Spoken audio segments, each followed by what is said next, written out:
Bonsoir à tous. Donc, nous continuons l'étude du karma, qui est tout un programme en tant que tel. Donc, nous avons vu, j'aimerais d'ailleurs avoir vos retours là-dessus, mais on peut laisser ça peut-être pour la fin de la session. Que vous avez comme question ou comme suggestion ou comme expérience par rapport à ça. Mais donc, la dernière fois, nous avons vu quels étaient les actes négatifs du corps, parole et de l'esprit, puisque le karma, en sanskrit, veut dire l'action, l'activité, l'action.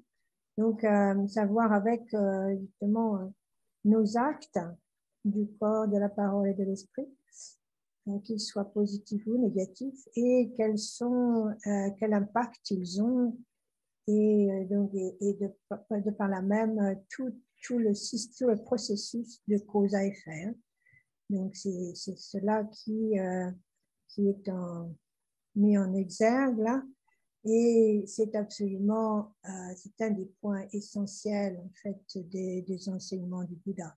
Et comme on a vu la dernière fois, c'est l'étude justement du karma et de la loi de la causalité, c'est ce qui va nous permettre aussi de nous libérer. Donc, bien que ça forme une chaîne, la chaîne de la cause à effet, continuellement, d'une manière constante et d'une vie à l'autre, malgré tout, ce n'est pas du déterminisme ni du fatalisme, dans la mesure où rien n'est permanent. Donc, et qu'à chaque instant, justement, quand on comprend bien cette loi de la causalité, il y a possibilité de sortir de cet enchaînement, il y a possibilité de casser la chaîne. Donc voilà, c'est ça l'intérêt de la chose. C'est pour ça que l'on médite et c'est pour ça que l'on étudie ce phénomène, ce processus de causalité du karma. Donc on a vu la dernière fois les actes négatifs. Et donc, les actes positifs, en fait, sont là le contraire, justement. Donc, faire les actes positifs sont, en fait, ne sont pas simplement ne pas tuer, ne pas voler, ne pas mentir. C'est beaucoup plus que ça. L'aspect positif ou l'aspect vertueux, disons, de ces actes, c'est justement c'est le côté créatif, le côté généreux, le côté d'action. Par exemple, le fait de ne pas tuer, c'est pas simplement de faire attention de ne pas tuer, c'est aussi d'encourager la vie. Donc dans les monastères, on parle de comment on essaye de sauver les animaux, par exemple, de l'abattoir, ou quand quelqu'un veut faire un long voyage ou veut faire une longue retraite, on lui conseille d'aller racheter des poissons, par exemple, ou des chèvres qui vont partir à l'abattoir, sauver des vies. Et donc ça, c'est quelque chose de positif. Au Tibet, on voit, et en Inde aussi, c'est quelque chose que les Indiens font aussi. On voit les animaux quand ils ont été sauvés de l'abattoir, ils ont une petite décoration à l'oreille pour montrer qu'ils l'ont échappé belle. Mais ils ont réussi à vivre jusqu'à leur belle mort, disons. Donc ça, c'est l'aspect justement qu'au lieu de tuer, on encourage la vie. Donc, pas seulement la vie animale, mais la vie humaine aussi, évidemment. Donc, c'est ne pas tuer. ne pas voler, c'est-à-dire ne pas prendre ce qui ne nous est pas donné. Là, évidemment, c'est le fait d'être généreux, de donner, justement au contraire, hein, de donner. La générosité. Donc, et comme vous savez, la générosité, justement, ça peut avoir plusieurs aspects. Hein. C'est la générosité matérielle, la générosité de donner de la nourriture ou des vêtements, ou de secourir matériellement. Il y a aussi, comme on voit avec Tara, le fait de donner, de secourir les personnes qui ont peur. Donc, c'est la générosité émotionnelle, disons, de faire, d'aider les êtres en les protégeant de la peur, en soulageant leur peur. Donc, ça, plutôt le côté émotionnel.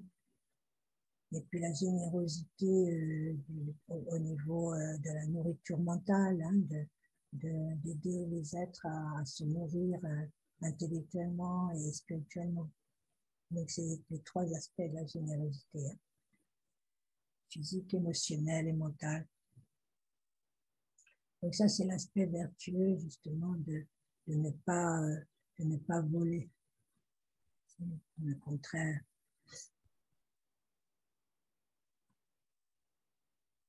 Donc, pour ce qui est de l'abus sexuel, évidemment, c'est justement de faire très attention dans nos rapports intimes, hein, d'être toujours dans une attitude de respect, d'encourager justement la valorisation de l'autre, l'importance d'être conscient de son apport à l'autre.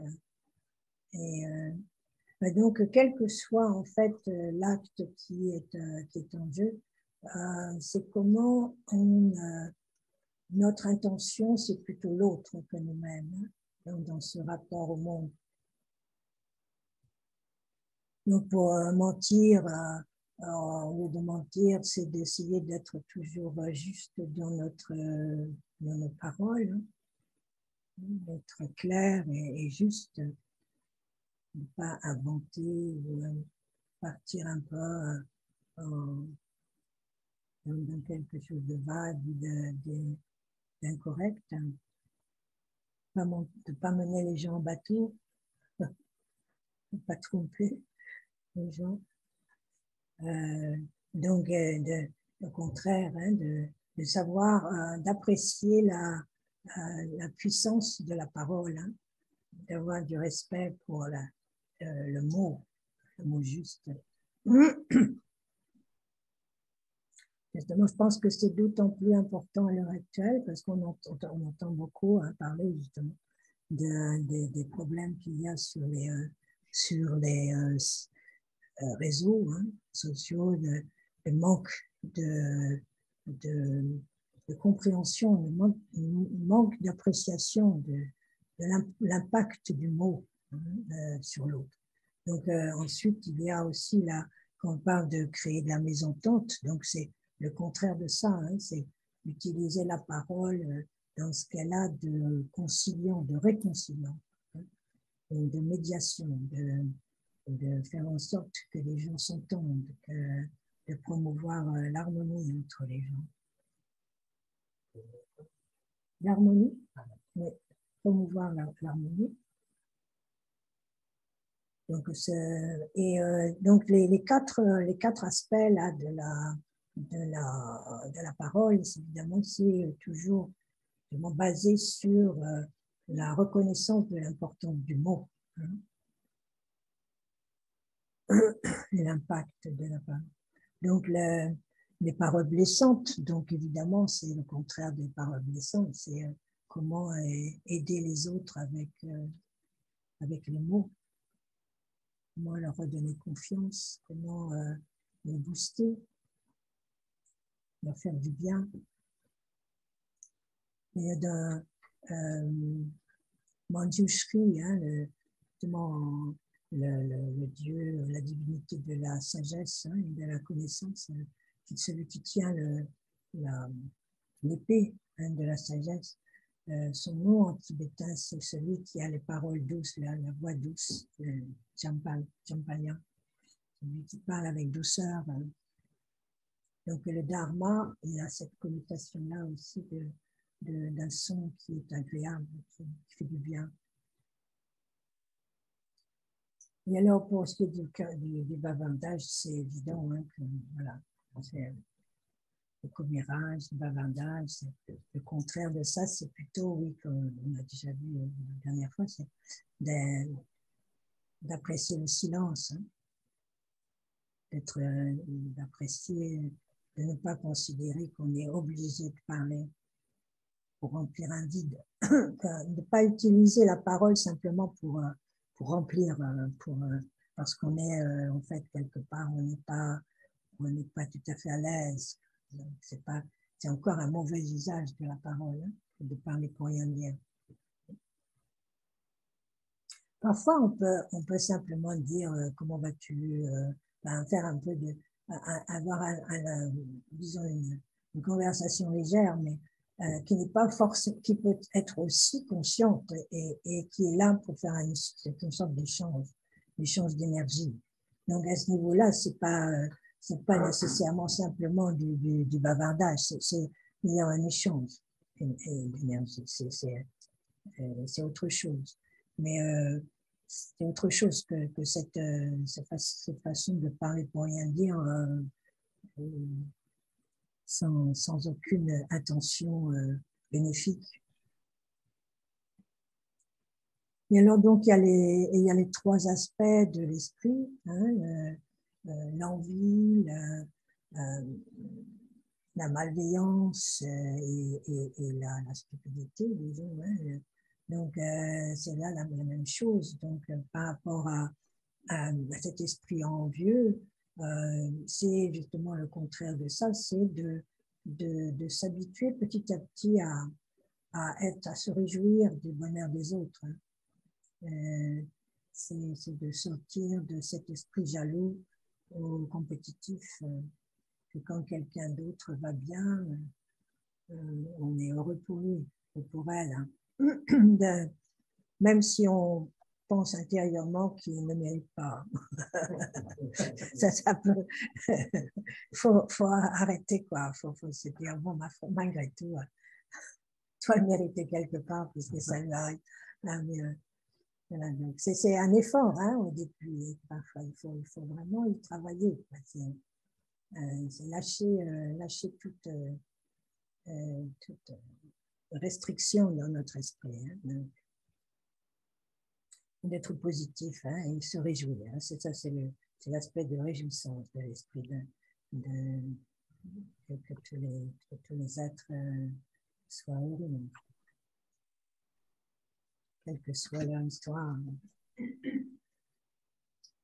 Et donc, par rapport à la malveillance, c'est aussi de ne pas tomber tout de suite dans la critique, mais d'essayer d'être le plus possible dans la bienveillance. Hein. C'est le contraire de la malveillance. Donc,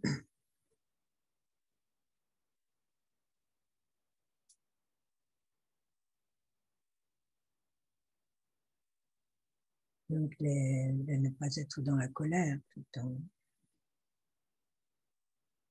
Donc, l'esprit qui est envieux, c'est plutôt de la jalousie. Hein. Et l'esprit de malveillance, c'est carrément de la colère. Donc, de développer la bienveillance envers les autres, c'est aussi indirectement, mais c'est aussi développer de la bienveillance pour nous-mêmes. Le fait de développer un esprit bienveillant par rapport aux autres, ça a un reflet direct sur nous-mêmes aussi.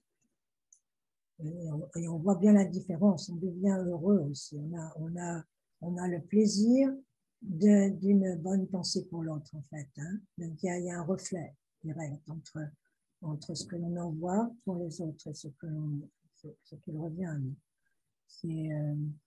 Parce que justement, par le fait même que nous ne sommes pas différents, que nous ne sommes pas séparés, de toute façon. Donc, de certaine manière, à être dans une attitude positive et vertueuse, comme on dit, c'est aussi de faire du bien à nous-mêmes. Il est certain que l'esprit vertueux développe beaucoup plus de calme, que tout ce qui peut être négatif entraîne aussi de l'agitation. Ça va ensemble. Et donc là, le dernier aspect de l'esprit, c'est l'ignorance.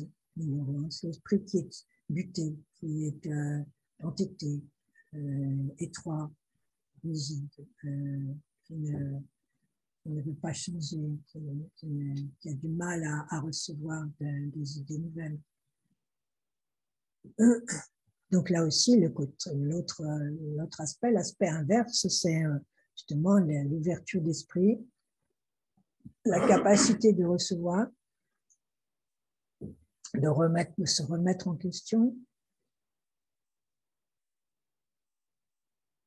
de revenir encore et encore sur nos croyances, nos conditionnements, être toujours capable de revoir notre manière de concevoir les choses, de concevoir nous-mêmes. Donc, voilà, donc ça c'est l'aspect justement positif, l'aspect vertueux.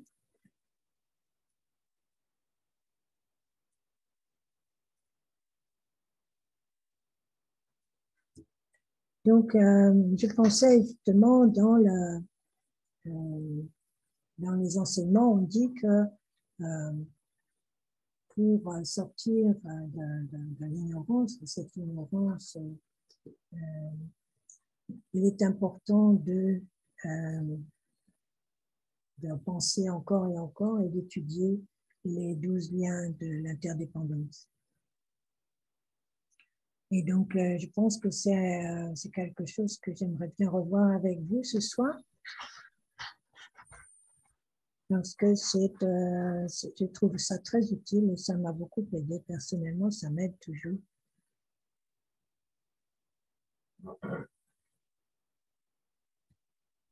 Lama, une petite question. Oui, dis-moi. Oui. Il m'arrive souvent j'essaie par exemple lorsque je vois une discorde autour de moi, souvent j'essaye d'arranger les histoires et on me reproche souvent de ne pas tenir avec la personne qui me parle. De ne pas quoi? Elle me dit ouais mais tu tiens pas, tu défends toujours les autres, tu tiens pas parti avec moi. Et j'ai ça parfois même des deux côtés en fait. Je prends les deux personnes à part et elles me tiennent toujours le même discours en fait. Est-ce que je m'y prends comme un manche ou bien il y a une autre façon de faire? Souvent, je leur dis, écoute, oui, mais peut-être que c'est pas ce que tu penses. Peut-être qu'il y a une autre façon de voir la chose et souvent, c'est mal perçu.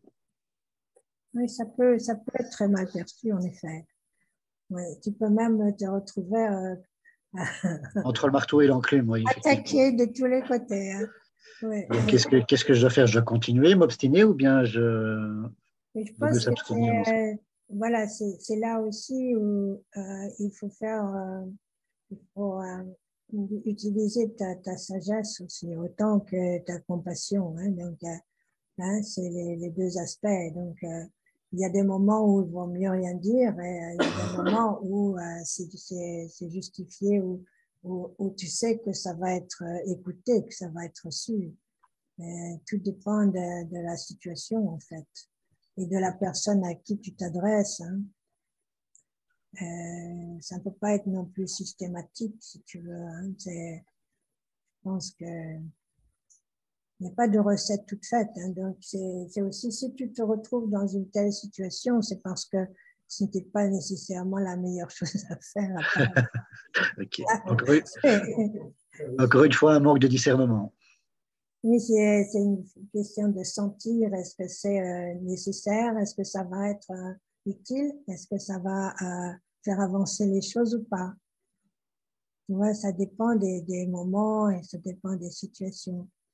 Oui, c'est pas facile en même temps. Donc, il y a des moments où le silence est préférable, peut-être aussi. Ça dépend. Ça dépend des moments. Ou alors de prendre les gens individuellement, séparément. Mais, parce qu'en fait, quelque part, on n'est pas là pour s'imposer, on n'est pas là pour être les anges de la paix ou les gardiens de la paix, tu vois. C'est pas ça non plus, on n'est pas là en mission. Hein. C'est justement important de savoir reconnaître quand notre apport va être nécessaire, utile ou pas. Ce n'est pas forcément le cas hein, tout le temps. Donc, c'est vraiment le chemin de la non-interférence, si tu veux. C'est plutôt une question d'appréciation de la situation. Donc, ça demande aussi justement d'être clair, si tu veux, clair et calme intérieurement pour éviter justement d'en faire trop. Ok, merci Lama. Oui, c'est pas forcément évident. Hein. Donc, c'est comme ça qu'on apprend aussi, hein, c'est en faisant. Donc, faut pas s'en faire. Hein. Quelquefois ça marche, quelquefois ça marche pas, hein, tant pis. Hein, mais si tu vois que ça se reproduit assez souvent, il faut que tu fasses attention peut-être que de pas trop imposer ou interférer. Il faut lâcher. Il y a des fois où il faut lâcher, c'est pas le moment. Tu vois. Voilà, donc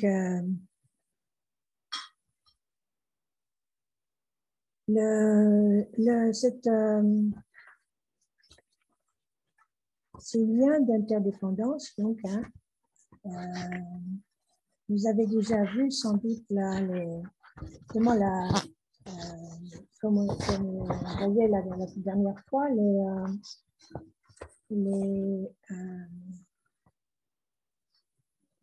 le karma, c'est justement le processus de causalité, c'est-à-dire une chose en entraîne une autre, on entraîne une autre, on entraîne une autre, on entraîne une autre, et encore, et encore, et encore. C'est pour ça que la façon de représenter le karma, c'est ce cercle, hein, la roue de l'existence. Hein. Donc, je pense que vous connaissez déjà bien ce dessin. On en a un exemplaire là sur le mur à l'entrée du temple, là à Beaumont. Et ça représente justement ces liens d'interdépendance. Hein. Donc, le karma, c'est ça, hein, c'est l'interdépendance. Donc, que rien n'existe indépendamment du reste. Hein, et que nous-mêmes, nous n'existons pas indépendamment des autres. Hein, donc, le problème que nous avons, notre grande souffrance, c'est que nous oublions ça. Nous pensons que nous sommes indépendants, que nous existons indépendamment, hein, d'une façon intrinsèque, alors que ce n'est pas le cas.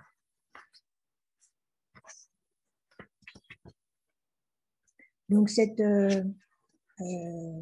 dans cette façon de représenter justement l'esprit et l'existence, hein, c'est le meilleur moyen de sortir de l'ignorance, qui est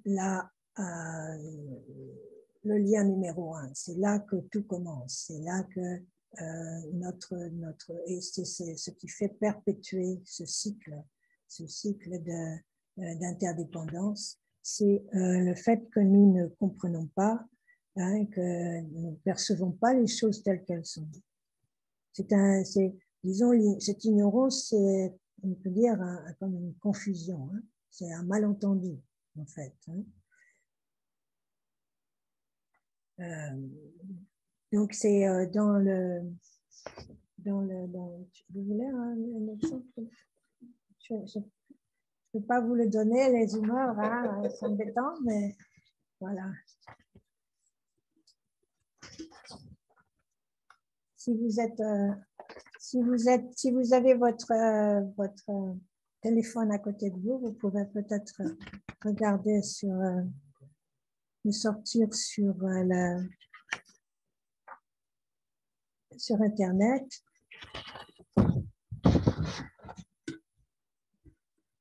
Donc, le premier lien, c'est l'ignorance. Donc, toute notre souffrance, en fait, hein, toute notre existence, toute notre existence, c'est et commence et la souffrance que nous avons dans notre existence et commence par cette ignorance. Et la façon dont c'est représenté dans les liens d'interdépendance, c'est un aveugle, hein, avec un bâton. Donc, c'est quelqu'un qui est aveugle. C'est très clair. Hein. Donc, il n'y a pas de... C'est une confusion par rapport au monde.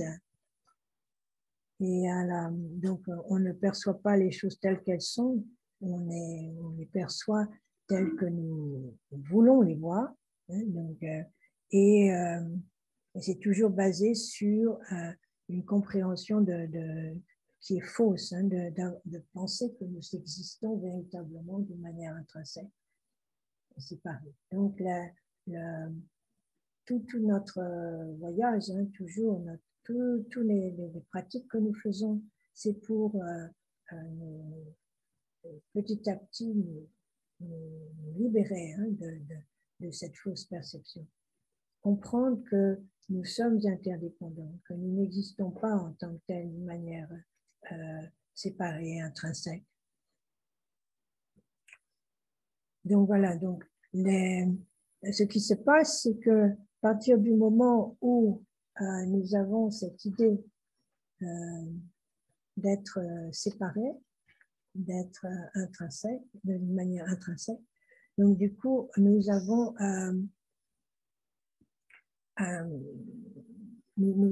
tout ce qui nous arrive dans l'esprit, toutes les formations mentales, hein, nous les considérons comme solides aussi. Donc, que ce soit les perceptions mentales, les formations mentales positives ou négatives ou neutres, quelles qu'elles soient, nous avons cette sorte de concept, disons que c'est nous, hein, c'est nous, et ça nous, c'est ce qui nous définit. Hein. Donc, tout ce qui est dans disons, dans le mental devient en fait le moi. Hein. Donc, c'est le deuxième lien. Et donc, de là, à partir des formations mentales, il y a la conscience. Donc, la conscience, c'est le troisième lien. Et alors, le deuxième lien, c'est représenté par un potier. C'est-à-dire quelqu'un qui fait différentes sortes de pots, de cruches, qui crée par rapport à la même argile. Hein. Donc, c'est la variété et la multiplicité de choses qui apparaissent à l'esprit et qui forment notre existence. Donc ça, c'est la deuxième, le potier. Le troisième, donc la conscience qui apparaît. Donc, et la conscience, c'est représenté par un singe, hein, dans un arbre qui saute de branche en branche. Donc, se souvenir que justement notre conscience, qui est notre conscience égotique, hein, et c'est là d'où toutes nos expériences découlent. Hein. Donc, c'est le début, disons, hein, c'est le début de notre c'est notre début de notre présence, en fait, hein, de notre présence au monde, en fait, de conscience. Donc ensuite, le quatrième lien, c'est ce qu'ils appellent nom et forme. C'est un homme dans un bateau. Ça dépend, il y a des fois, c'est un seul homme dans un bateau. Là, il y en a trois dans cette... hein, et ça représente les skandhas, en fait, les skandhas. Et donc les skandhas, la forme, hein, la forme et la perception, la forme, les sensations, les perceptions, formation mentale et la conscience. Donc c'est et c'est le moment où il y a, on commence à reconnaître les choses à partir de la conscience. Hein. On leur donne un nom et une forme. La main. Oui. C'est juste, je suis désolé de t'interrompre, c'est juste pour dire aux Zoomers que j'ai partagé en conversation C'est bien. l'image sur ceux qui veulent la consulter sur l'ordinateur. Voilà. Merci, c'est gentil.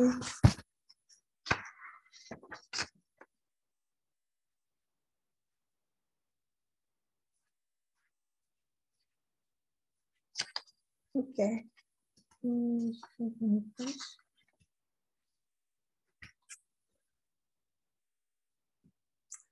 Donc ensuite, il y a ce qu'on appelle les ayatanas, le cinquième lien, c'est les six sens. Donc les six sens, c'est représenté par une maison avec 5 fenêtres et une porte. Donc les sens, c'est la vue, l'odorat, l'audition, le toucher, le goût. Et alors le sixième sens, c'est le mental, qui est représenté par la porte, hein, parce que les 5 sens, en fait, ne seraient pas en fait, reconnus sans le mental. Hein.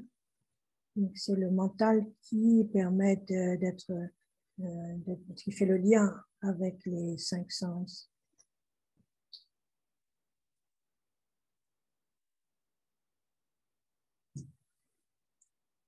Donc on voit, c'est une approche très détaillée de ce qui se passe en un instant, hein, dans l'esprit, en fait. Hein, à chaque pensée, à chaque reconnaissance dans l'esprit de quelque chose. Hein, donc là, le cinquième aspect, c'était les ayatanas, ce qu'on appelle les ayatanas. Hein, c'est les portes les portes sensorielles, on peut dire.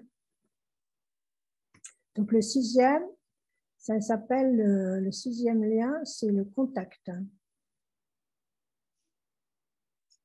Alors là, c'est un homme et une femme enlacés. Donc là, c'est le contact. Donc c'est disons l'interaction avec l'extérieur. Donc c'est-à-dire par rapport au sens, hein, on peut dire l'œil et la forme, hein, le contact, hein, le lien entre l'œil et la forme, l'oreille et le son, le nez et l'odeur, la langue et le goût, le corps et le toucher, et l'esprit et les idées. Donc, c'est le contact. Donc, à partir du contact, il va y avoir une sensation. Le contact va créer une sensation. Et là, la sensation, elle est assez douloureuse. C'est un homme qui avec une flèche qui est fichée dans l'œil. Donc, c'est l'impact de la réalité externe.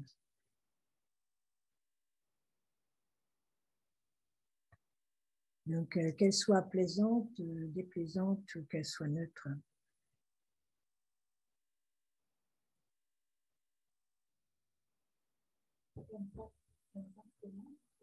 L'impact de la réalité extérieure sur nous, par le biais des sens. On reçoit l'information et l'impact est intense en fait. Il est tellement intense qu'on y croit. C'est ça le truc. C'est que tout ce que nous percevons, on le solidifie tout de suite, tellement il est fort. Donc c'est un des liens clés dans l'enseignement. Les sensations. Et ensuite, la sensation va déboucher sur le 8e lien qui est décisif, c'est le désir. Le désir, l'attraction. Désir. Et là, on a le dessin d'un homme qui boit, qui boit et qui mange et boit.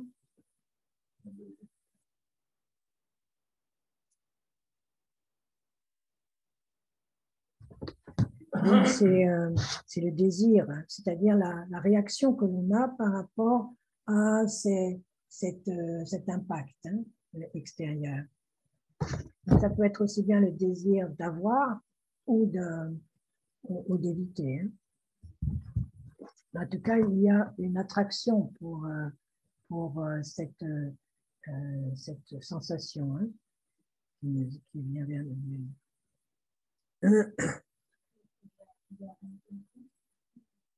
Il y a une attraction. On est subjugué, en fait. On est dans un état de total rapport. Quoi.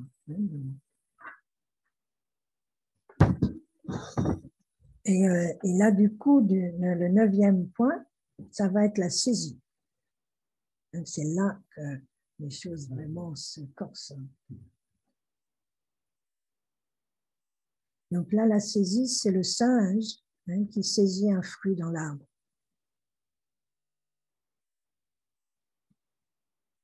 Donc là, il y a véritablement un engagement.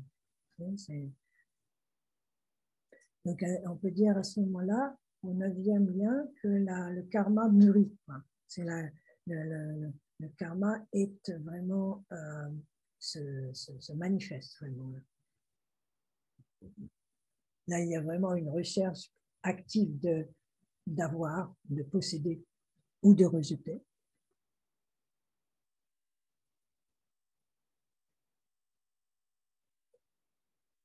Donc, il y a un engagement là total.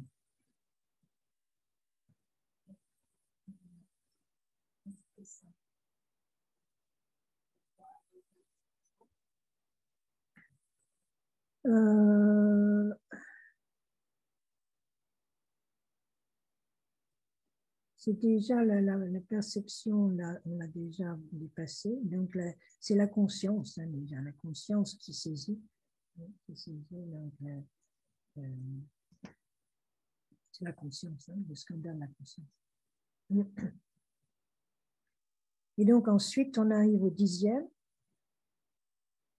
Et c'est une femme enceinte. Donc, c'est ce qu'on appelle le devenir, c'est le chaînon du devenir.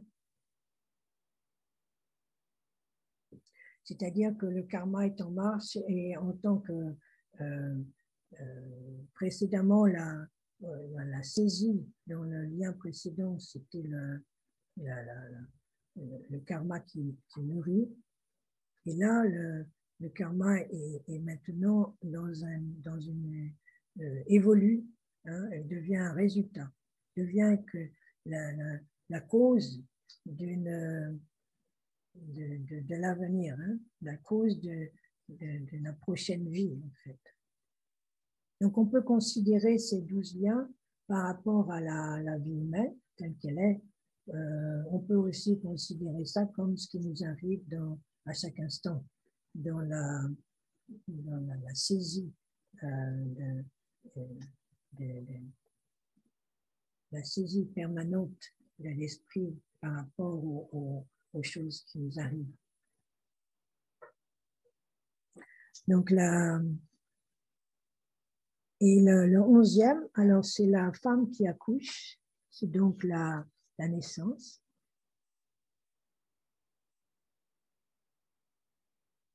Donc, c'est le karma qui a véritablement mûri et qui arrive maintenant à une nouvelle,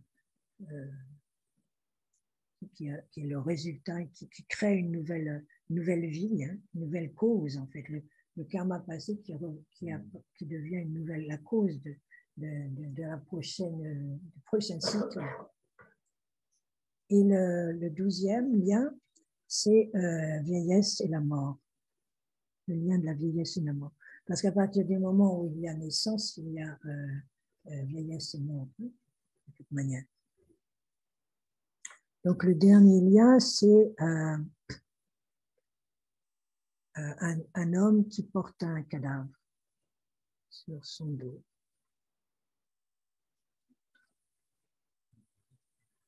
Donc voilà, ça c'est les 12 liens. Donc c'est vraiment un sujet très important et qu'il est bon de regarder aussi en détail, bien sûr. Hein. Mais là, c'est important aussi de voir, c'est pour nous faire reconnaître le fait que la suite, la progression subtile des phénomènes, en fait, hein, de notre vie, de notre existence,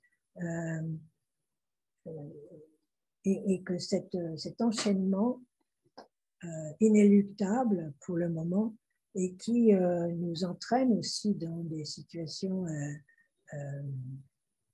parfois douloureuses, c'est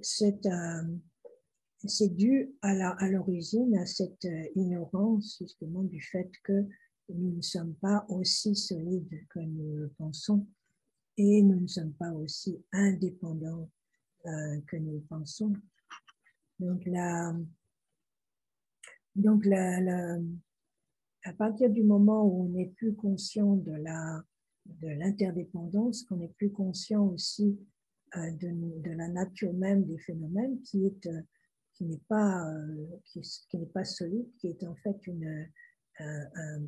un processus constant de lien, il y a possibilité alors de faire de l'espace, de voir l'espace qui existe entre chaque lien. Chaque lien n'est pas collé. Hein. Chaque lien a aussi possibilité d'espace. Il y a toujours, à partir du moment où on a commencé à comprendre que notre individualité est d'une certaine manière factice et est changeante, est impermanente. Et il y a là beaucoup plus d'espace pour jouer avec ce processus de causalité. Donc c'est très important dans notre pratique pour ne pas rester coincé dans des situations données. Il faut savoir que et nous ne sommes pas condamnés nécessairement par ce système, ce processus de causalité. Donc si nous restons dans l'ignorance, à ce moment-là, nous sommes constamment sous influence. Nous sommes constamment tirés par d'une cause à un effet, d'une cause à un effet, d'une cause à un effet. C'est que sans vraiment de maîtrise de tout, de ce qui nous arrive. Donc la maîtrise commence à partir du moment où nous arrivons à reconnaître ces étapes dans le processus, et en particulier l'étape de cette attraction, de cette fascination à partir des sens, comment nos 5 sens et notre mental, disons, nous entraînent à percevoir les situations comme totalement solides. Et dans quelle mesure nous sommes constamment attirés, happés par par les informations qui viennent de nos 5 sens.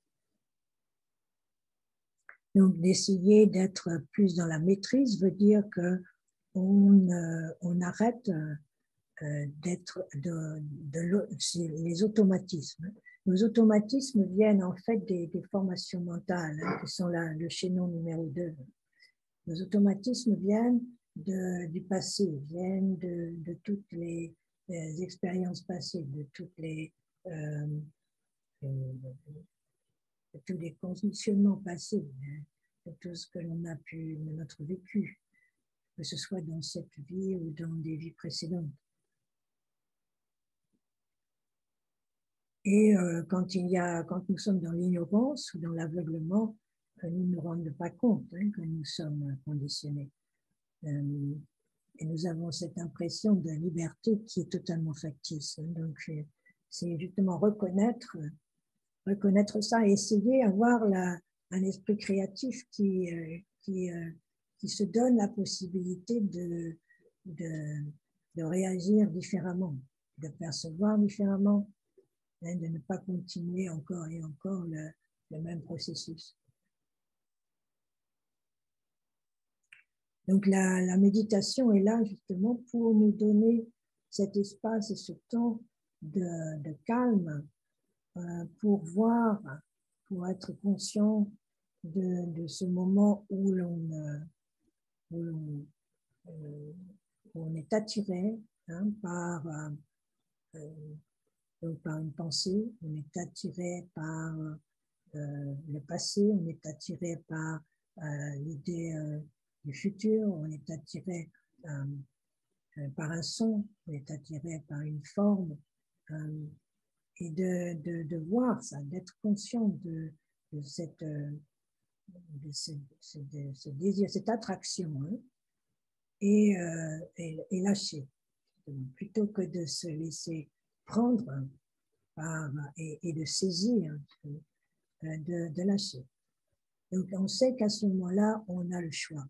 On a le choix, soit on saisit, soit on ne saisit pas. Et c'est là qu'il y a la maîtrise. On n'est plus dans l'automatisme. On est sorti de l'automatisme. Et donc, c'est pour ça que la méditation est si importante, parce que ça nous donne cette capacité de le faire.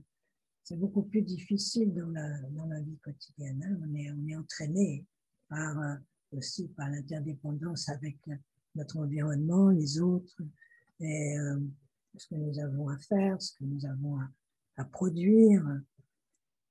Et donc, on est entraîné sans le vouloir nécessairement, mais on est entraîné dans ce processus de causalité. Et la méditation est un moment tellement privilégié où on se permet de ralentir ce processus de saisie, et on se donne la possibilité de voir cet écart qu'il y a entre chaque chaîne.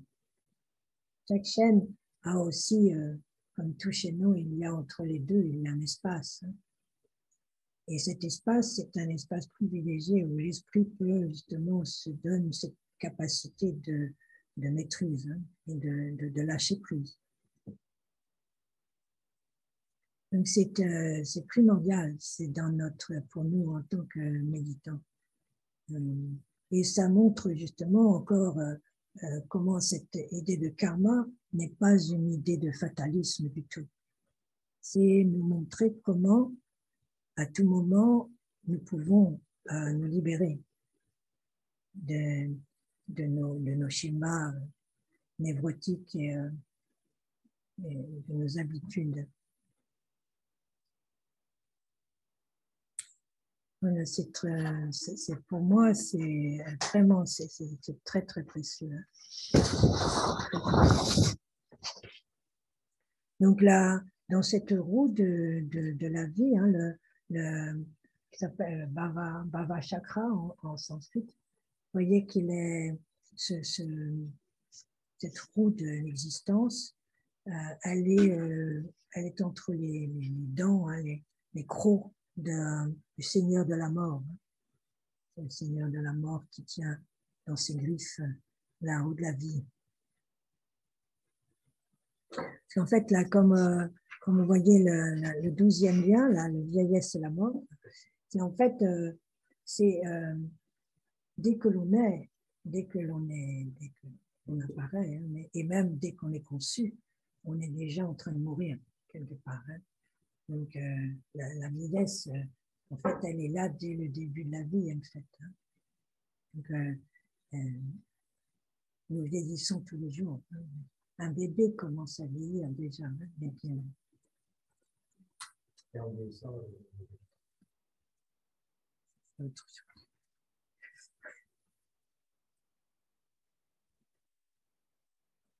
donc, au-dessus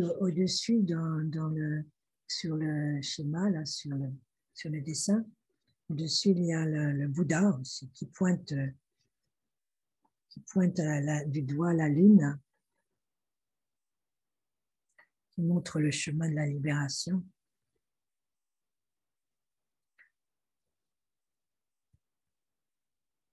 Donc la lune c'est traditionnellement ce qui représente le remède aux poisons mentaux. La lumière de la lune qui soulage la brûlure des poisons mentaux. En fait, Ringo Tulku nous avait dit, si cela vous intéresse, Ringo Tulku avait donné un enseignement sur les 12 liens d'interdépendance à Bruxelles il y a quelques années. Et Champagne doit avoir ça dans les fichiers. Je regarde. Donc cette description en fait de la roue de la vie, c'est venu à nous d'après l'histoire. C'est dû à une compétition entre deux rois en Inde au moment, à l'époque du Bouddha. Il y avait le roi du Magadha où était souvent le Bouddha, qui s'appelait Bimbisara, qui était un disciple du Bouddha et qui était aussi un grand sponsor. Et il avait reçu un superbe cadeau d'un autre roi qui s'appelait Uttarayana. Et c'était une armure en or massif avec totalement extravagant, avec énormément de pierres précieuses. C'était quelque chose de tellement énorme que Bimbisara ne savait pas comment y répondre en fait. C'était devenu un grand embarras pour lui parce qu'il ne savait pas qu'est-ce qu'il pouvait donner de la même qualité, de la même valeur. Donc il est allé voir le Bouddha et le Bouddha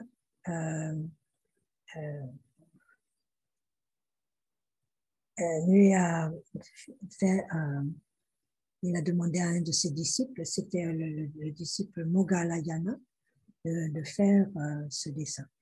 Et c'est ce qu'il a offert à ce roi. Et apparemment, il a fait une grande pompe pour offrir ce dessin. Il a enroulé dans des brocarts, des soirées, avec des personnes qui apportaient ça avec une fanfare, de la musique, etc. Enfin, il a fait tout un grand cinéma, quoi, et au départ, ce roi était vraiment en colère, quoi, disant, mais quoi, c'est tout ce qu'il m'offre. Hein, il y a de l'audace quand même, après tout ce que je vais vous faire. Hein, et jusqu'à ce qu'il déroule le dessin, et il a eu un flash, quoi, il a eu un flash, et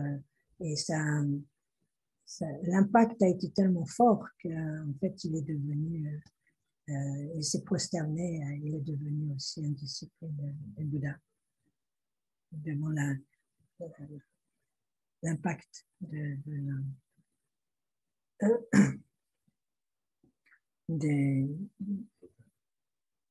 l'impact du sens, hein, du sens.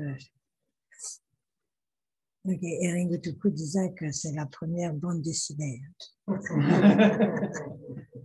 La première bande dessinée. Donc, il y a beaucoup d'autres choses, hein, dans ce dessin. Mais donc, l'importance là c'est de montrer que justement le karma, ce n'est pas quelque chose d'inéluctable, ce n'est pas quelque chose de déterminant. C'est cette capacité que nous avons de nous libérer, l'interdépendance. Donc l'interdépendance, le karma, c'est l'interdépendance aussi dans le sens de notre responsabilité individuelle. C'est ça qui est important, de reconnaître, de ne pas attendre que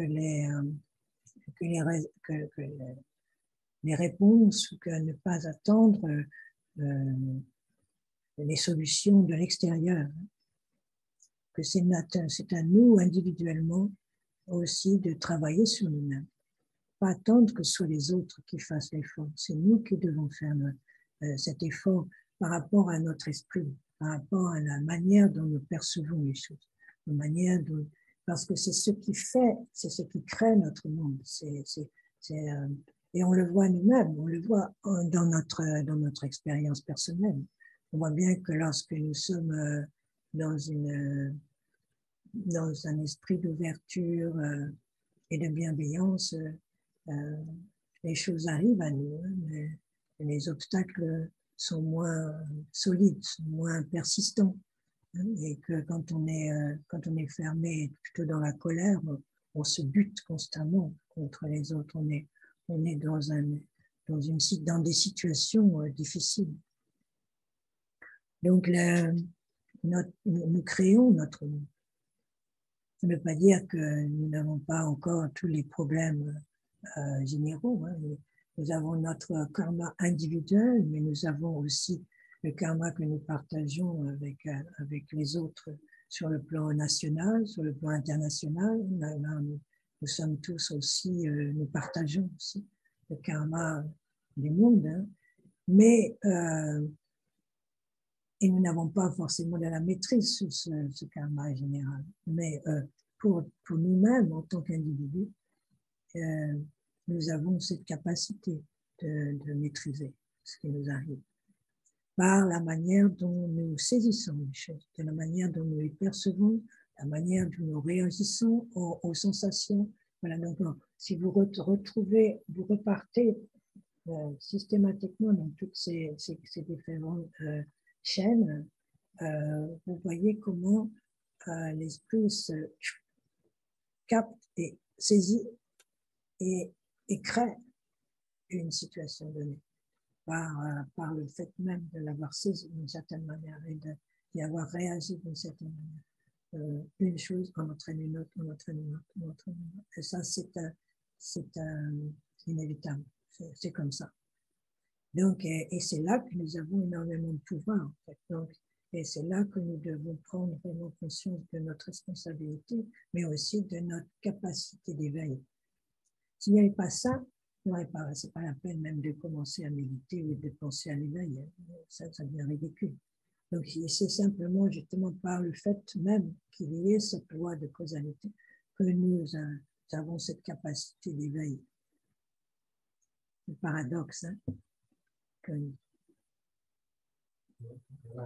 actions sont liées à bon, nous parlons des gens en action,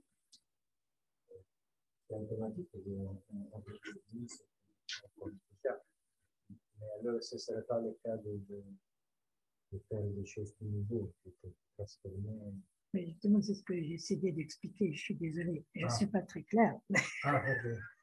Ce que j'essayais d'expliquer, c'est que justement, à partir du moment où tu comprends le processus même et que tu te donnes l'espace et le temps, mais ça demande, c'est très subtil.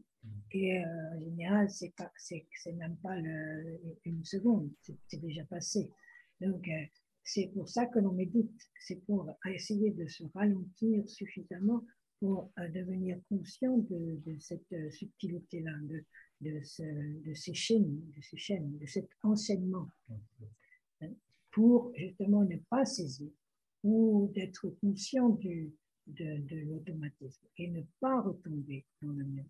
Il y a une sorte d'arrêt sur l'image. Oh, je reconnais,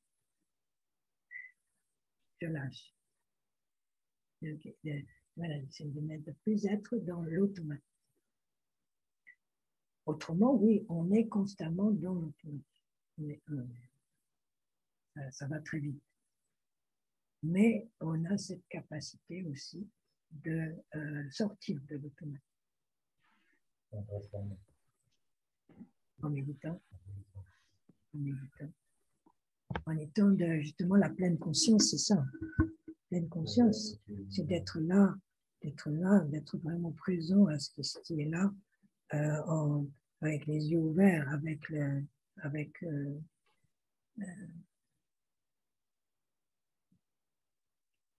clarté.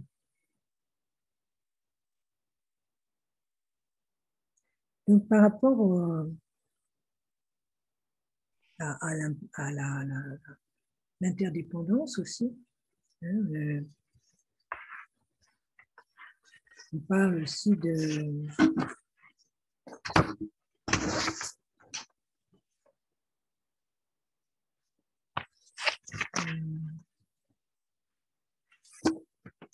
il y a une image que j'aime bien justement par rapport à ces liens d'interdépendance. Une image qui dit que le premier lien, l'ignorance, c'est le fermier, que la formation mentale, c'est la graine, la conscience, c'est le champ CHAMP,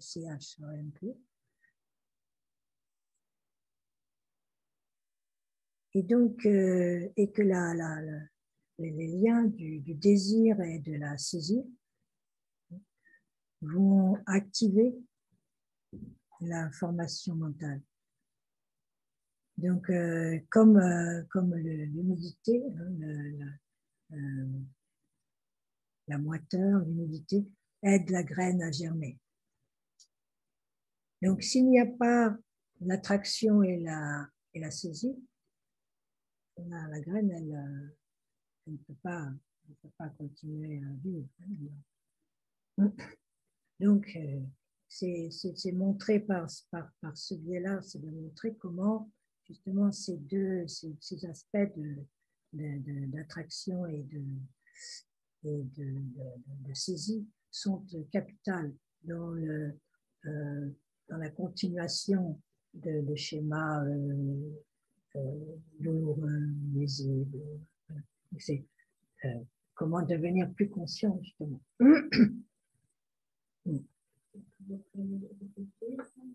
Alors, l'ignorance, c'est le fermier à la formation. C'est une image. C'est une image. Non, là, ça n'a rien à voir. Ça n'a rien à voir. Ça n'a rien à voir avec les. Non, c'est rien. L'ignorance, c'est le fermier. La formation mentale, c'est la graine. La conscience, c'est le champ. Et le désir, ou l'attraction et la saisie vont être l'humidité qui va permettre à la graine de germer, de pousser. Donc, c'est la création de notre monde. Hein, en fait, hein, c'est comment est-ce que nous créons notre monde. Donc, on parle toujours de karma en termes de graines. Donc, je dis justement à ce niveau-là que là, il y a 5 points justement par rapport au karma, par rapport à la graine. Ils disent qu'il y a 5 points importants, hein, que d'abord, il n'y a pas de permanence, c'est-à-dire que quand la pousse se développe, la graine disparaît. Donc, il n'y a pas de permanence. Donc, ça, c'est la graine disparaît quand la pousse se développe. Mais il n'y a pas de discontinuité parce que la plante qui sort de la graine, et il n'y a pas d'interruption hein, dans le processus. Quand la plante sort de la graine. Donc, il n'y a pas de permanence, mais il n'y a pas de discontinuité. Il n'y a pas non plus de transfert. La graine et la pousse ne se ressemblent pas.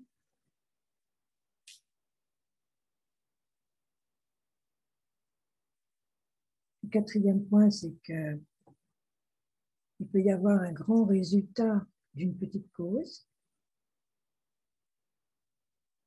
Et quand on pense qu'une graine donne un arbre, hein, dans un séquoia, d'où ça vient, quoi. Et c'est la même chose pour nous, hein, dans notre esprit. Hein, c'est ce que disait qu'on nous touchait quand on était en retraite. Faire attention, une petite poussière peut devenir un monstre. Un grand résultat vient d'une petite cause. Il peut y avoir un grand résultat d'une petite cause. Comme une graine qui donne un arbre.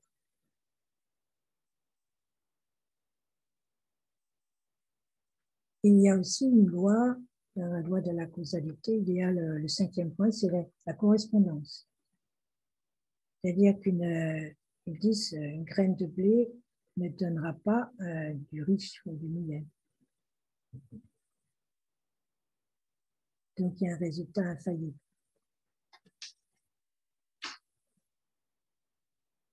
Donc, c'est ça passionnant parce que c'est vraiment c'est tout le paradoxe de l'existence.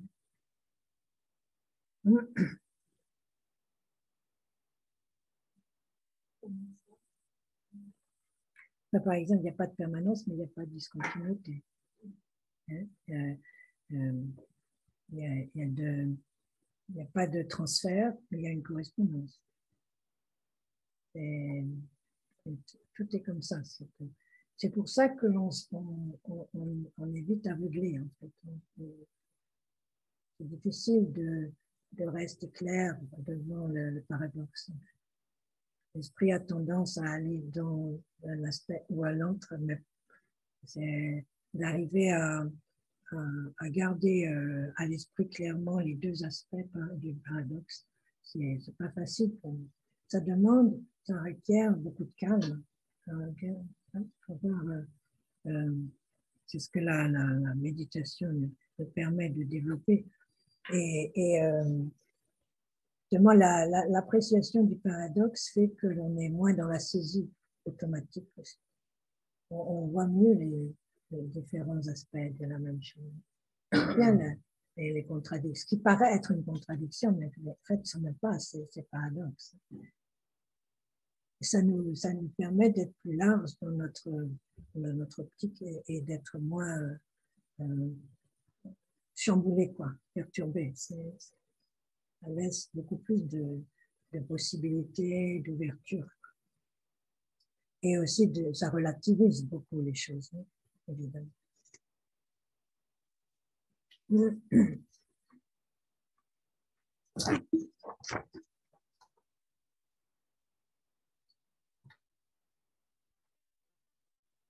Donc, justement, par rapport à la saisie, hein,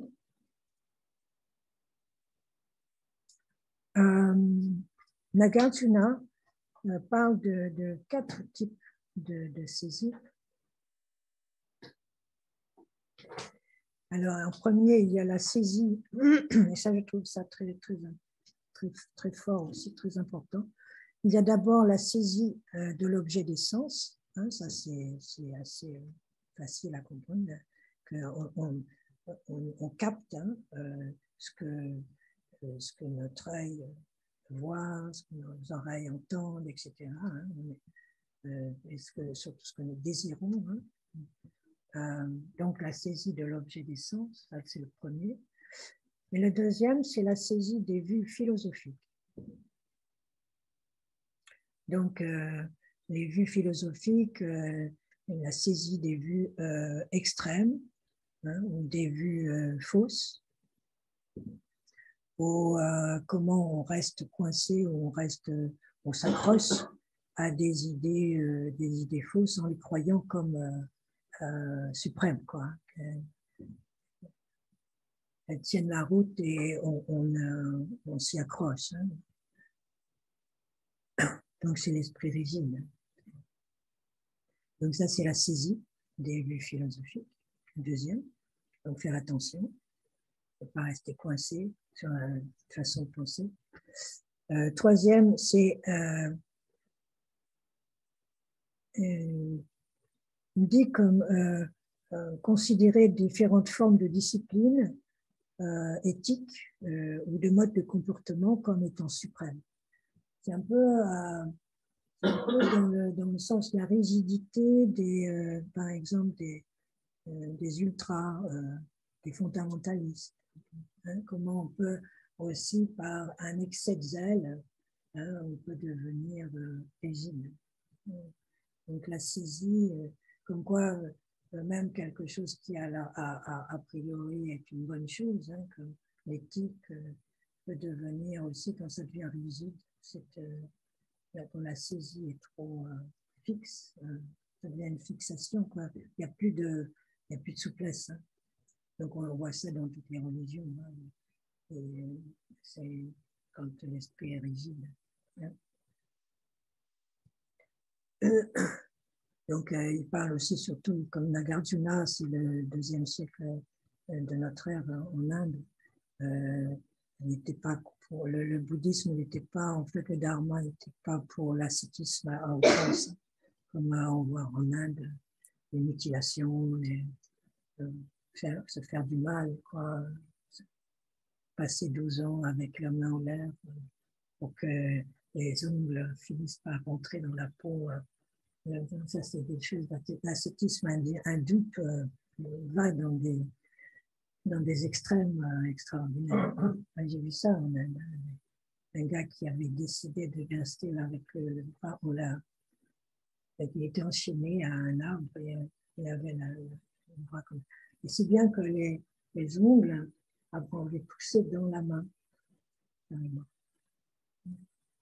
Mais ça, c'est quand l'ascétisme, les comportements deviennent extrêmes. Voilà, c'est la saisie. C'est vraiment quand l'esprit pense vraiment que c'est ce qu'il faut faire. C'est vraiment c'est la chose à faire pour arriver à la libération. Voilà. Et le 4e, c'est la saisie, c'est les différentes une façon d'affirmer le moi, quoi. Moi, la saisie de moi. L'orgueil démesuré et tout ce qui tout ce que l'on disons ce que on encourage pour développer notre image du moi.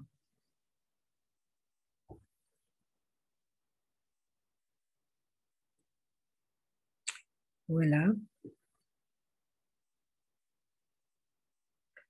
Avez-vous des questions? Oui, il commence à être tard là. Oui, Marie-Christine. Salut. bonsoir. Bonjour. Bonsoir.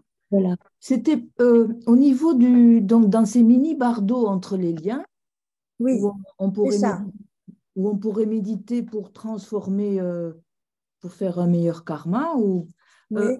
est-ce que alors est-ce que le plus important c'est peut-être au moment de la saisie, parce que la graine là, on peut l'empêcher de germer, tandis que au-delà, dans les liens qui sont un peu plus loin, comment peut-on transformer alors la graine de riz en millet? C'est plus possible. Non, non. Il ne s'agit pas de transformer quoi que ce soit. Il s'agit de ne pas laisser la graine se développer. Donc c'est au Donc, quatrième lien, ça déjà, le travail, si j'ai bien compris la leçon de ce soir. Voilà. Donc, à partir du moment où il y a naissance, il va y avoir vieillesse et mort, hein, de toute manière. Mais ce que cela nous dit, c'est que on ne peut pas, disons, on ne peut pas revenir en arrière. Ce qui est fait est fait.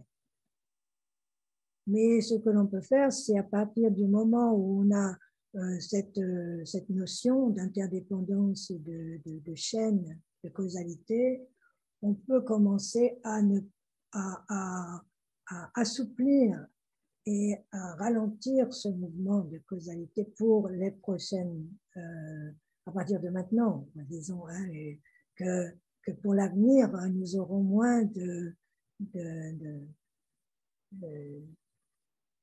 nous créerons moins de karma, surtout négatif. Donc, et même positif, parce qu'ils disent que même le karma positif est meilleur évidemment que le karma négatif parce qu'il nous permet de renaître dans de meilleures conditions, mais il n'empêche que ça nous fait encore renaître dans l'existence cyclique. Donc, ultimement, même les graines positives, les graines blanches, comme ils disent, sont aussi à lâcher. Hein? Mais pour le moment, évidemment, pour nous, il est évident que de toute manière, il est préférable d'avoir les graines blanches que les graines noires. Mais ultimement, elles sont aussi reliées à l'existence cyclique, de toute manière. Donc, ultimement, pour l'éveil, il faut aussi arrêter carrément la saisie, c'est ça, hein, arrêter. Donc, déjà d'avoir cette notion de formation mentale, de conscience, des sens, des perceptions, des sensations, tout ça doit devenir plus évident pour nous. Tant que nous ne savons pas, c'est pour ça qu'on considère que ces 12 liens d'interdépendance, c'est un moyen pour développer la connaissance et sortir de l'aveuglement. Tant qu'on n'est pas au courant de ça, on continue à tourner comme une souris dans une roue, là. Hein. On tourne, on tourne, on tourne. Donc, c'est comment ralentir déjà ce mouvement perpétuel et vivre mieux déjà, en étant conscient déjà au départ de ce qui est négatif et de ce qui est positif, parce que c'est pas évident parfois. Et puis à partir de ce moment-là, déjà, commencer à ralentir un peu ce mouvement perpétuel et de ne plus, et voir dans quelle mesure nous sommes encore conditionnés par les formations mentales. Les formations mentales, c'est la laya, hein, cette conscience de base hein, où toutes les formations karmiques, où toutes les graines karmiques sont latentes, disons. Et donc, ce sont les circonstances qui vont faire, les conditions et circonstances qui vont faire que ces graines latentes prennent vie. Mais c'est nous qui leur donnons vie. Donc, c'est en sachant ça que l'on peut commencer à renverser le processus. C'est Lama. Merci. C'est déjà une prise de conscience qu'il faut d'abord au départ, avant même d'avoir la prétention de briser la chaîne. Mais bon, il faut avoir déjà l'intention et l'aspiration de le faire. Autrement, ça ne sera pas du tout, de toute manière. Hein. Donc, c'est une sorte d'approche pour être plus conscient de ça. Et it's empowering, comme on dit en anglais. Ça nous permet de comprendre aussi que nous avons une énorme puissance, en fait. Nous avons la capacité de le faire. C'est ça qui est extraordinaire, en fait. Hein.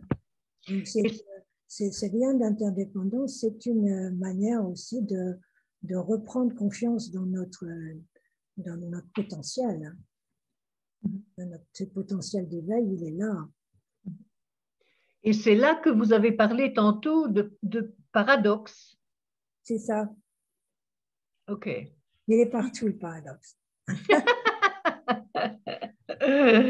OK. Merci. Lama. Bonsoir, Sophie. Bonsoir, Lama. En tout cas, merci pour ces 12 liens d'interdépendance. Je trouve que ça donne une compréhension, à mon petit niveau, mais une compréhension des sadhanas et des rituels que l'on fait, et des moyens habiles qui sont mis en place. Je trouve que ça donne une grille de lecture par rapport à ce qui est mis en place là. Et donc, je trouve ça hyper intéressant. Et alors, je voulais revenir également sur les actes négatifs. Et notamment celui de tuer un être, avec les 4 facteurs pour une action, parce au travers de cette analyse-là, j'imagine que l'euthanasie n'est pas recommandée. Non, c'est pas recommandé. D'accord, ok. Seulement peut-être dans des situations extrêmes, hein, vraiment extrêmes. Mais non, c'est pas recommandé. Ok. Et alors, qu'en est-il je faisais le lien aussi avec se nourrir des animaux. Alors, on ne fait pas l'acte de tuer l'animal, mais on y participe de manière indirecte. C'est vrai. Ok. C'est vrai. Donc, quand tu lis, justement, quand tu lis Patrul Rinpoche, il était férocement contre manger de la viande. Hein. Ce qui était extraordinaire au Tibet, parce qu'il n'avait pas grand-chose d'autre à manger. Donc, vraiment, ne pas manger de viande au Tibet, c'est vraiment, c'est un acte de bravoure, quoi. Ouais. Mais il était vraiment contre. Il y a d'autres, ils ne sont pas nombreux, mais il y en avait quand même. Les yogis. Super. Merci, Lama.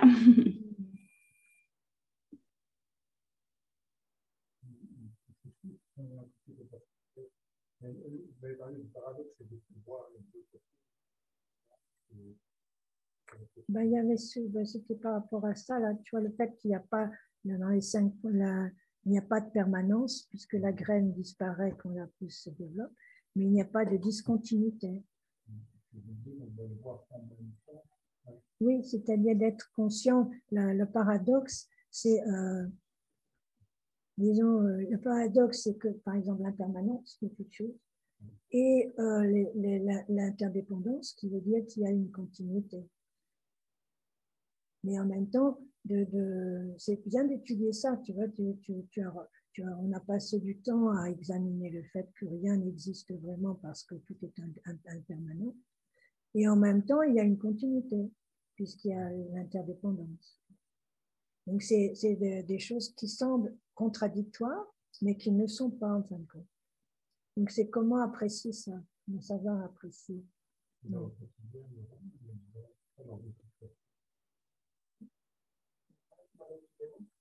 le feu de forêt, Ouais.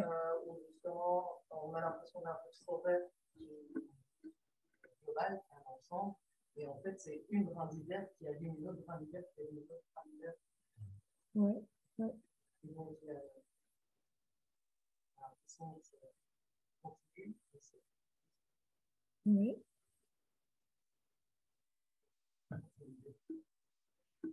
Oui, c'est-à-dire que c'est oui, qu'est-ce qu'il y avait comme autre. Vous avez une idée là, parce que moi ça m'arrive souvent, je me dis tiens, c'est vraiment paradoxe. Mais là, tu me prends comme ça ne me vient pas. Je vais te trouver. Il y en a plein. C'est tout le temps. C'est tout le temps en fait.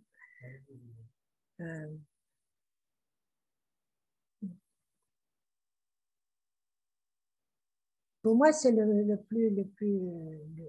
oui, l'impermanence et en même temps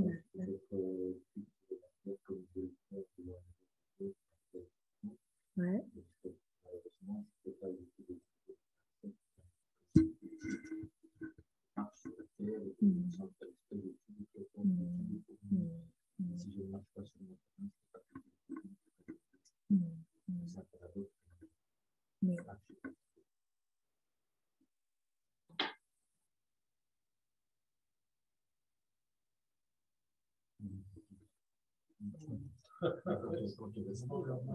Oui, avez-vous un exemple de paradoxe, les Zoomers?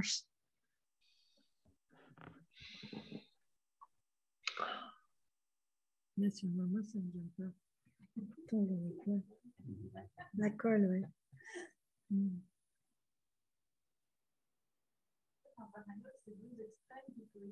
Oui, c'est ça. Ouais. Tout est un peu paradoxe. Hein. Comment? Je dis tout est paradoxe. Par exemple, la lumière, elle ne peut pas exister s'il n'y a pas d'obscurité. Oui, par exemple.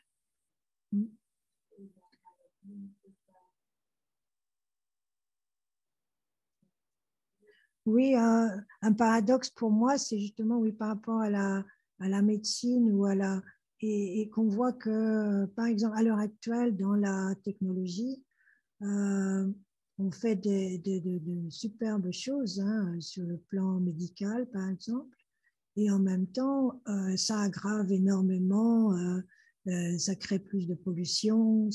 Voilà, ça c'est le paradoxe aussi. C'est un peu lié à la relativité de toutes choses, quoi, hein, que le fait qu'on vit dans la dualité constamment. Donc, et que cette envie ou cette habitude de l'être humain de vouloir toujours améliorer les choses, toujours améliorer est ridicule. Parce qu'en fait, à chaque fois qu'on améliore, c'est sûr que d'un côté, on améliore, mais d'un autre, on aggrave énormément la situation. On est arrivé à un point là, à force de vouloir améliorer les choses, où on est presque en train de se détruire. Donc ça, on peut dire que ça, c'est vraiment un paradoxe. C'est comme avec les voitures électriques, quoi. Mais tout ce qu'on fait, hein, il n'y a pas une chose que l'on fasse qui n'a pas son opposé, hein, comme tu dis, hein, la lumière et l'ombre. C'est ça le hein?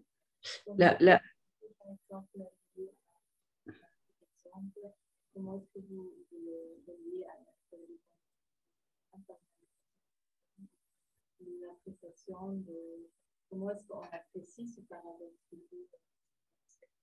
Eh bien, c'est-à-dire que comment apprécier ce paradoxe, c'est de l'accepter comme tel, hein, de le voir comme tel, et donc de comprendre la réalité, la relativité de toute chose. Et quoi qu'on fasse, voilà, on est dans la dualité. Voilà. Et donc ça permet d'avoir plus d'équanimité, plus de sagesse, ouais, de recul. On est plus en observant, on est moins pris par la chose. Donc on est moins dans la saisie, on est moins dans l'émotion, parce que on est conscient, on est clair. On voit bien que par exemple, on est né, on va mourir. Voilà, c'est pas compliqué en fait, c'est comme ça. Et donc, cette rébellion qu'on peut avoir par rapport à la mort est ridicule. Ça devrait être évident. On est né, on va mourir. C'est comme ça. Et on vieillit depuis qu'on est né, quoi. Ça, je le dis déjà plusieurs fois, mais quand dans l'étude du corps subtil, les Tibétains, ils disent que au troisième, c'est-à-dire au troisième mois de la naissance, c'est-à-dire au 12e mois depuis l'année, une année depuis la conception, un an après la conception, les nadis, les canaux subtils commencent à se détériorer. Donc on est au plein de notre corps subtil, des canaux subtils à un an après la conception, et après ça commence déjà à se détériorer. Donc le processus de vieillissement se fait déjà là. Alors voilà, c'est comme ça.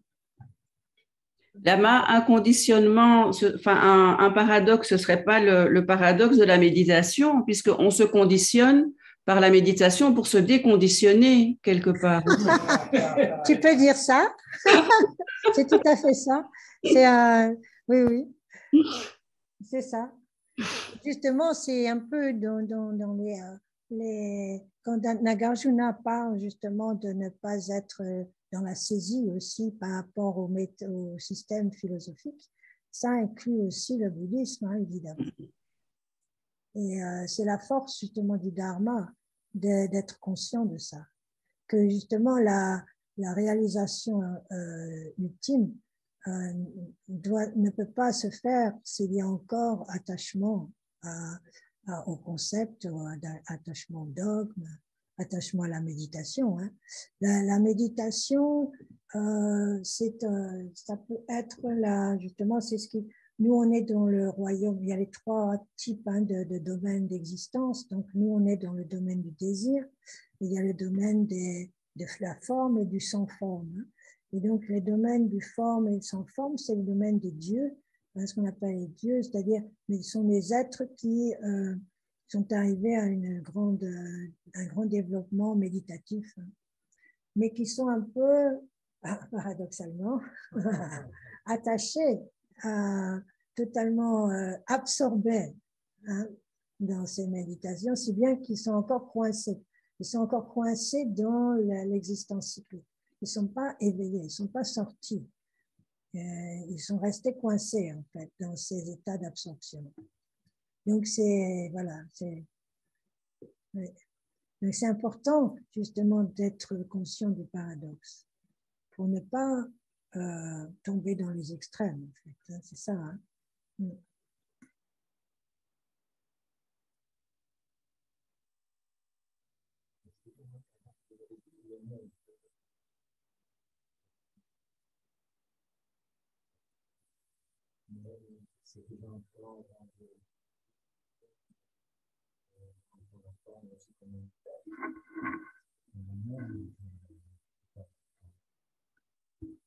Le monde, oui, c'est intéressant, ça, c'est une bonne question. Quand on parle de monde dans le Dharma, on parle de monde mental, hein, de la façon de voir. Tout est esprit. Il n'y a pas autre chose que l'esprit, en fait. Donc, le monde veut dire... donc, quand on parle de monde, c'est la manière dont nous le conceptualisons, notre concept du monde.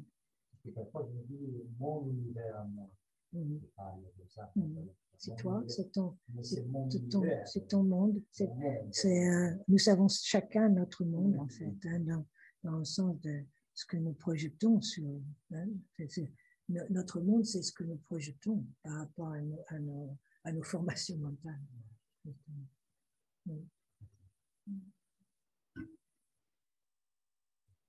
La chose avec le paradoxe, et puis d'un côté, quand on pratique, je sens que je me sens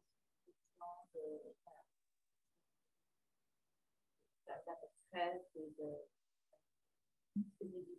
de discipline. Ouais. Comme chaque jour, il y a quand même quelque part entre la discipline ou entre ne pas le faire et le faire. Ne pas, parfois il y a trop de pression, parfois il y a, je ne peux pas. Oui, ça c'est le dilemme de tous les méditants. Où est-ce qu'on met la jauge et où est-ce qu'on... Oui, c'est ça. Mais ça, c'est vraiment... Tu n'as pas entendu? Enfin, moi, je n'ai pas entendu. Je n'ai pas entendu, je ne sais pas les autres, mais Ah oui, oui, c'était par rapport à justement quand on médite ou quand on veut faire des retraites, quand on veut être en retraite ou quand on veut méditer, quoi. Où est-ce qu'on met la ligne, la démarcation entre en faire trop et pas en faire assez, un peu, hein, c'est ça. Hein, où est-ce qu'on se met la pression, hein, c'est ça, après. Oui, en fait, personnellement, je sens que voilà, parfois je me sens trop rigide voilà, comme une rigidité de vouloir faire des retraites ou de vouloir pratiquer et ne pas y arriver dans une journée où il y a d'autres choses qui arrivent. Et puis d'autre côté, de la peur peut-être quand je suis trop dans voilà, de ne pas le faire, enfin, ou quand je vais aller vers des distractions, voilà, que je ne suis plus connectée. Donc, voilà, c'est ça un peu Oui, ça c'est là que notre gourou intérieur doit intervenir. Et donc, c'est toujours comment éviter de devenir trop rigide, hein, de rester souple, mais de ne pas être complaisant non plus. Donc, il est important donc là, je pense pour moi, ce qui est utile, c'est les 6 paramitas. Pour moi, ça m'aide. C'est une manière de remettre un peu les choses en place, quoi. Donc, de voir justement quand il y a trop de rigidité, trop de pression, c'est peut-être aussi parce qu'il n'y a plus assez d'enthousiasme véritable, qu'on a perdu un peu le sens de ce qu'on fait. Donc, oui, c'est pour ça qu'on doit continuer toujours à se remettre en question et à ne pas faire des choses dans l'automatisme. Si l'intention est juste et si on reste vraiment, disons, si on reste vraiment connecté à notre intention, notre motivation, c'est pour ça qu'il est important vraiment de remettre chaque jour, de remettre à niveau notre motivation. C'est ça qui va faire la différence. Que l'on n'est plus dans on ne se met pas la pression d'une manière malveillante, pratiquement, ou nuisible. Pour que ça reste, pour que notre effort reste juste et approprié, je pense qu'il faut de l'enthousiasme, justement, et il faut une véritable motivation, quoi. Donc, c'est quand on voit qu'on commence à coincer, il faut remettre un peu l'accent là-dessus, sur la motivation. Parce que c'est là c'est ce qui fait la différence. Donc, la motivation, ça peut venir justement de l'étude des liens d'interdépendance, l'impermanence, la dévotion, la compassion, tout ça, quoi. C'est pour ça qu'on nous dit toujours de commencer les sessions avec ça. Mais c'est même de le faire même avant de s'asseoir, avant la session déjà, et de rester souple.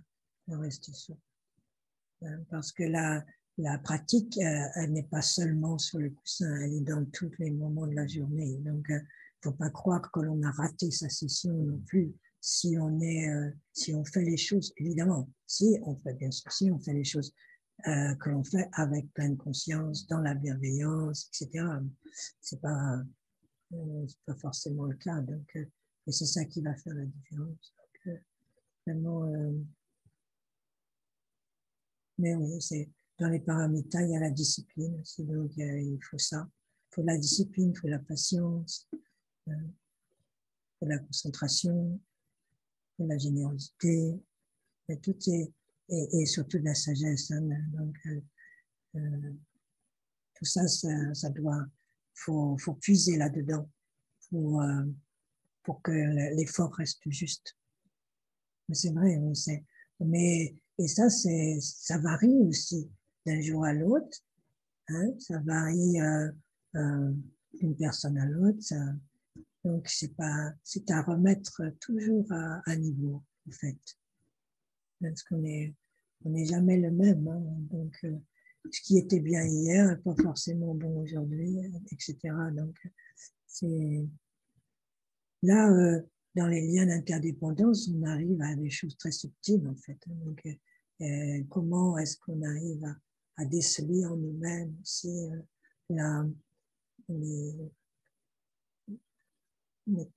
disons aussi des forces subtiles qui sont malveillantes, aussi, qui sont pas bonnes. Et c'est ça aussi, c'est pas évident.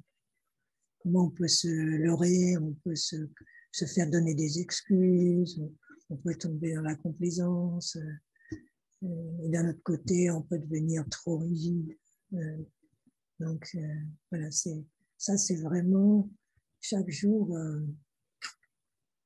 À chaque jour suffit sa peine, mais c'est vrai, hein, c'est comme ça.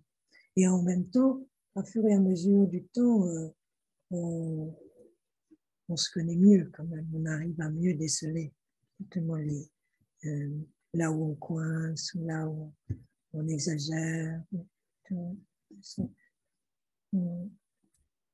devient plus souple, justement. Là, c'est toute une question de souplesse, en fait. C'est la différence entre devenir vraiment souple ou être complètement relâché, quoi. C'est deux choses différentes. La souplesse, c'est d'une qualité, le relâchement, c'est nul, quoi. On n'est pas là pour ça non plus. Mais donc, c'est voilà. Ouais. Savant équilibre, n'est-ce pas? C'est pour ça, c'est ça la méditation, c'est l'équilibre.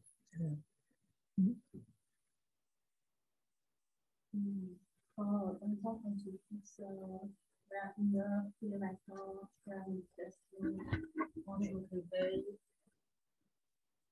Quand je me réveille, 1 heure, voilà.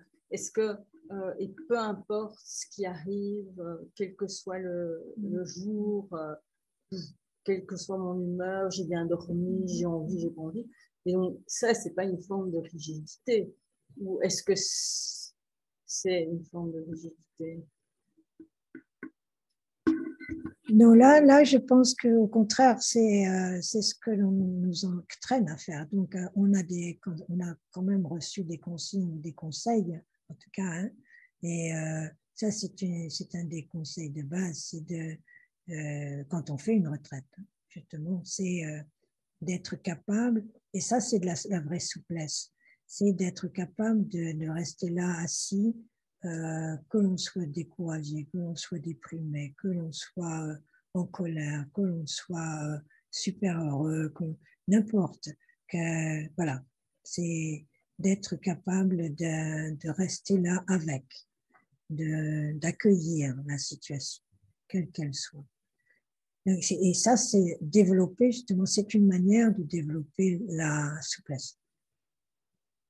Justement. Ouais. Et aussi en dehors de la retraite. Ben oui. Oui. C'est justement l'acceptation de soi-même, hein, et non pas justement la rigidité serait plutôt de dire non, je ne vais pas, je ne dois pas être comme ça. Voilà. C'est là, on accueille, on regarde et on dissout.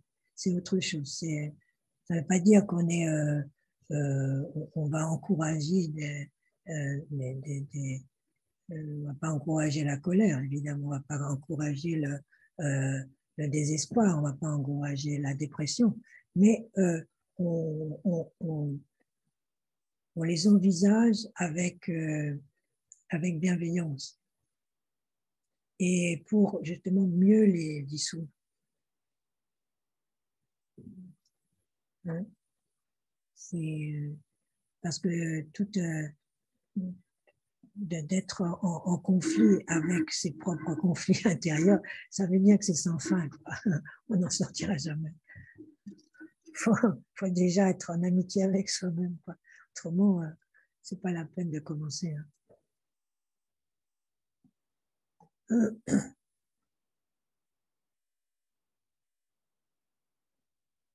Voilà. Comment allez-vous avec ces méditations? Ça va? Moi, j'aimerais juste ajouter quelque chose parce que je résonne beaucoup avec, oui, c'est le cas de le dire, avec le partage de Barbara. Oui, Et ça me rappelle l'image de la corde du luth, oui, le Bouddha, où à chaque... Et on voit bien quand les orchestres ils s'accordent au début, tous les jours, en fait. Il faut se re-accorder. Est-ce que c'est trop tendu? Est-ce que c'est trop lâche? oui, oui, c'est tout À à fait chaque ça. fois. Donc voilà, ça me fait penser à ça. C'est assez juste comme métaphore. Un bon musicien, hein? N'est-ce pas?